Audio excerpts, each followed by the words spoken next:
সকালবেলার খাবার রাতে ভাত ছিল, সেগুলো রাম্মু হলুদ পেঁয়াজ কিছু মশলা দিয়ে ভাত ভাজি করছে, এতে ভালোই লাগে।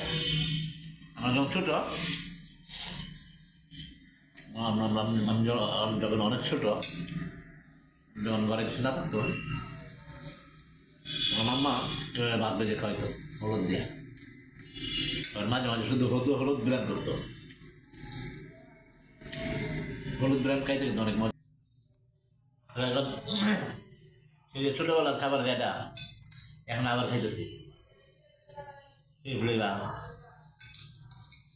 ছোটবেলাটা খুব সব মনে পড়তেছে আর কি। এবার ভাত খাইতাম, ভাতটা মাঝে মাঝে খাইলাম যখন যখন দেখবেন হাতের কাছে কিছু নাই খাবার জন্য, হ্যাঁ তখন ভাত ভেজে খাবেন।